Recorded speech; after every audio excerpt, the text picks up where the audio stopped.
This is a DJ Beats production.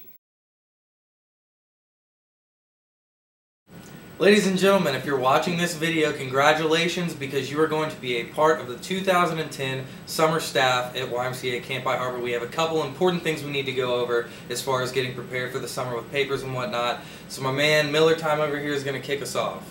Alright guys, now we've got a lot of things to go over, very important information. We're going to try to make it short but very informative, so please listen up. First thing, now that you guys are staff, you have to set up an account on Expert Online Resource. Now if you look right below us, you'll see the URL for the website. This is very important. You've got to come in and you've got to make an account on here, because from this website you will be able to download your hiring papers.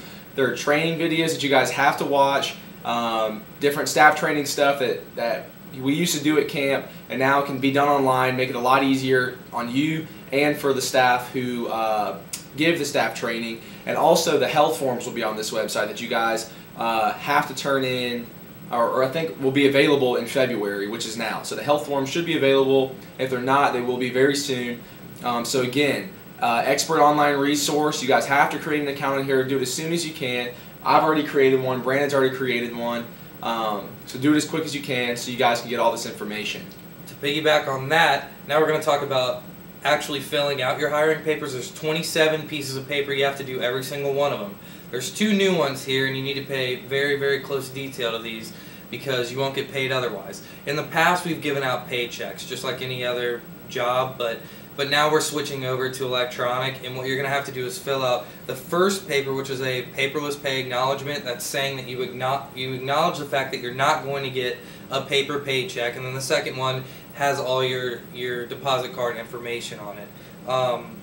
You got to make sure you sign every sheet because they won't check you off. You won't be able to work there. So CITs, don't take it lightly. If you know what, if you bang through it real quick, it's not a big deal at all. But if you like drag it out, do some here and there, it gets confusing. So just get it done, all of it. Absolutely. All right, guys, we'll move on to the next thing, which is we've had it for the past couple of years, I believe. It's relatively new, but it's the drug test. I think last year the policy was you only got drug tested if you had to go to the hospital or got injured or something like that. New policy this year. Each staff member, that's everyone, PDs, AC, CITs, whoever you are, if you are on staff at Camp High Harbor, you will be drug tested the weekend you come up for staff training. That's going to be this spring, guys. You will not be hired until after you are drug tested. To add just a little bit more information on that, you will only be drug tested one time. Once you go up for your first, I wanted to say spring training, staff training. Once you go up for your first staff training, you'll be drug tested there, and that's the only time you will have to do that. So like, once again, everyone will be drug tested at your staff training weekend once you go. So work permits. If you are under 18, a CIT, and you're under 18, you have to get a work permit to work. Now, if you already have a job, you've done this before, but it's kind of a tricky situation. You cannot get paid unless you have one of these. Basically, you're going to have to go to your registrar at your school, and they'll give you a work permit form. You fill it out. They'll direct you from there, but just make sure you get a work permit. You legally cannot work at Camp High Harbor or anywhere if you don't have a work permit, and you're under the age of 18, so get that done. Absolutely. Hold on, sorry, let me add one more thing on there. Once you do that, you need to fax or email it. That's the only way. So make sure you fax, email it to it. The number is listed below. It's 770-287-0852. And if you need more details on that, contact your site director. Next thing we're going to go over is certifications. This has to do with lifeguard certifications, water safety, things of that nature. I know when we first started becoming staff members, you got paid a little bit extra to be a lifeguard, but that stopped a long time ago. So here's the deal for this summer, guys. All CITs will have to be at least have a water safety certification. That's not lifeguard, that's water safety or YASA. So that just means that you basically can assist a lifeguard if need be. It's a lot cheaper certification to get. So again, all CITs have to have at least basic water safety, first aid, and child-adult CPR. If you would like to get lifeguard certification, that's great, but there's no benefit that comes with that. However, if you are in a program such as water sports that requires you to be on the water, is it required or is it just highly recommended for CITs? If you're in a program that's based in the water. So like you said, water sports or something. If you're a water sports counselor and you're required to get lifeguard training, then they will reimburse you up to $100 for your lifeguard training fee that they'll charge you. So for information on that, you can contact Drew, your site director, and he'll tell you more about it. Absolutely.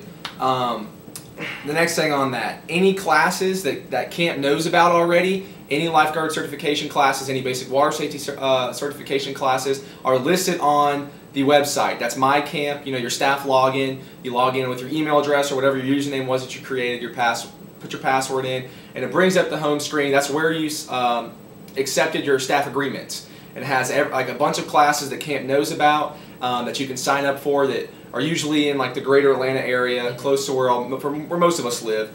So that's a big help. You can also Google some, or if you know of any at your local aquatic center, you can go there and do that. All certifications must be turned into camp by May 15th. That's May 15th. All certifications must be turned in. If your class date falls after that date, please send your site director a receipt of when you are signed up for the class, and they will be able to reimburse you up to $100, I believe. So again, just let your site director know that, hey, like it's going to be after May 15th, and you'll be able to work it out with then. But please just try to get it done before May 15th. Send it in, and they'll be able to help you out. Also, it is your responsibility to get your cards and keep up with them. It's not your parents' responsibility. It's not your site director's responsibility. It is your responsibility to keep up with your certification cards. If your parents can help you out, that's great, but make sure you hang on to them. Please do not send the original cards to the camp office. Only copies of them are needed. So scan them, fax them, make a copy of these cards and send to camp so you can hang on to your originals. And that's all we have for filling out your information. Now what do you do when you've gotten a contract and you hear all these rumors about you have to go work a weekend, 2 or 3 weekends, blah, blah, blah, blah, blah. Well, you do have to go work a weekend in the spring. It can be an ALA weekend. It can be a Girl Scout weekend. It can be any kind of weekend you want, but here's a trick. All ALA staff members, so that's ALC, LIT, I guess that's it, leadership, all of you staff members need to go and get your staff training done on an ALA weekend because they have separate training for you guys that they don't have for the regular cabin staff members. So if you need more information on that, you should have received an email, but if you didn't, contact Drew and he'll send you a schedule of all of the weekends for the spring, and you can plan accordingly. Now for payment, there's been some juggling ideas about that, but the first 5 or 6 to sign up typically are going to be the ones that get paid. Not everybody does that. Not everybody does get paid. And after those 5 or 6, everybody else is considered a volunteer. But they're fun for us. I go to multiple ones, and I know he does too. So I would recommend them. Make sure you go to one and get some staff training done because you have to have it again to work. Yeah, and about the weekends, it doesn't have to be an ALA weekend to be a staff training weekend. Any weekend that there is a group at camp is a staff training weekend. So you can go, say the first weekend's a Girl Scout weekend. You go and you get your staff training done. Then for following weekends, you can actually work them and not have to do the staff training. But again, staff are going to be there, so only the first 5 or 6 actually get paid. How do you sign up for one? To sign up for a weekend, you contact your site director. Well, you can contact your site director, but basically all the weekends are at Lake Burton. So contact Andrew Thomason for any regular weekend. That's Girl Scout weekends or basically anything except for ALA weekends. He can help out with ALA, but that's Andrew Thomason for any regular weekends, and Drew Hollinger for any ALA weekends. And there's only 3 of those. The dates are at the bottom of the screen. You can see right there for the ALA weekends. And again, just contact Drew or Andrew, and they'll be able to send you a schedule of all the spring weekends that you are able to work. For those staff members returning, I know in the past it's been kind of all over the place as far as getting your stuff done and what needs to be turned in. Not this year. We have to get everything done. Everybody, no exceptions this year. They're really cracking down on it. And again, if you have any additional questions or you need to hear this information in better detail, contact your site director. They love talking to you. We talk to Drew a couple times a week. No big deal. Just give him an email, give him a call, something, and they will help you. That was a lot of information, guys. The reason we're putting it online is so you can go back and watch it if you have to.